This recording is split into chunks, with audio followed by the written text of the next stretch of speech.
नमस्कार किसान साथियों, स्वागत है आप सभी का पुनः एक बार फिर से आपके अपने यूट्यूब चैनल किसान मित्र यूट्यूब चैनल में। किसान साथियों, आज की वीडियो में हम जानकारी लेकर के आए हैं कि गेहूं की फसल में 60 से 70 दिन की अवस्था में कौन सा स्प्रे किया जाए जिससे गेहूं की बालियों में दानों के आकार को मोटा किया जा सके। गेहूँ की बालियाँ जो 70 से 80 दिन की अवस्था में निकलना स्टार्ट हो जाती हैं, बालियों को लंबा कैसे किया जा सकता है।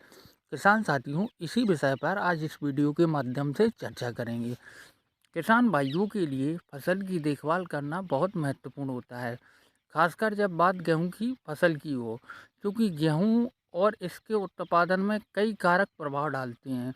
इसलिए सही समय पर सही तरीके से की गई देखभाल से गेहूं की फसल में न सिर्फ वृद्धि होती है, बल्कि देखभाल से गेहूं की फसल में ना सिर्फ वृद्धि होती है बल्कि उसका उत्पादन भी काफ़ी अच्छा होता है।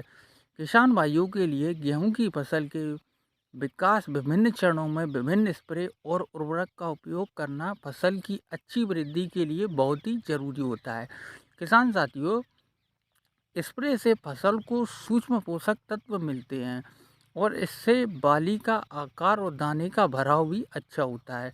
इसके अलावा यह फसल को रोग और कीटों से बचाने में भी काफ़ी मदद करता है। इस वीडियो में हम गेहूं की फसल में किए जाने वाले स्प्रे के महत्व और उसके इस्तेमाल होने वाली सामग्री पर बात करेंगे।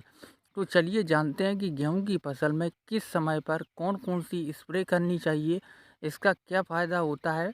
इन सब बातों पर इस वीडियो में चर्चा करेंगे। किसान साथियों, जब गेहूं की फसल लगभग 60 से 75 दिन की हो जाती है तो इसका विकास अधिकतम अवस्था में होता है। इस समय फसल की बाली निकलने वाली होती है, इसका तना भी मजबूत हो रहा होता है। इस चरण में गेहूं को अतिरिक्त पोषक तत्वों की आवश्यकता होती है ताकि यह न केवल स्वास्थ्यपूर्ण रहे बल्कि उसका उत्पादन भी बेहतर हो। इस अवस्था में गेहूं की फसल में सिंचाई की बहुत ज़रूरत होती है। इसके अतिरिक्त सिंचाई के साथ साथ इस समय पर कुछ विभिन्न प्रकार की स्प्रे करने से न सिर्फ फसल के विकास में सहायता मिलती है बल्कि रोगों से भी बचाव होता है और ऐसी स्थिति में उत्पादन भी काफ़ी हद तक बढ़ जाता है। किसान साथियों, जब हमारी गेहूं की फसल 60 से 70 दिन की अवस्था में हो तो इस समय पर हमें पीजीआर का उपयोग करना चाहिए, इसका स्प्रे करना चाहिए।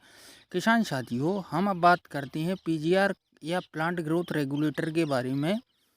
पीजीआर या प्लांट ग्रोथ रेगुलेटर पीजीआर गेहूं की फसल में खास तौर पर तब उपयोग होती है जब फसल की हाइट बढ़ने लगती है और तने में मोटाई लानी होती है। अगर गेहूं के पौधे की हाइट बहुत ज़्यादा हो रही है तो इसको गिरने से बचाने के लिए पीजीआर का इस्तेमाल किया जाता है। पीजीआर का सबसे अच्छा उदाहरण है लिहोसिन, जो बीएसएफ कंपनी का उत्पादक है। इसको 200 ml एकड़ के हिसाब से 100 लीटर पानी में मिलाकर फसल पर छिड़कना होता है। इससे पौधे का तना मजबूत बनता है और उससे ढांचे में मजबूती प्रदान होती है।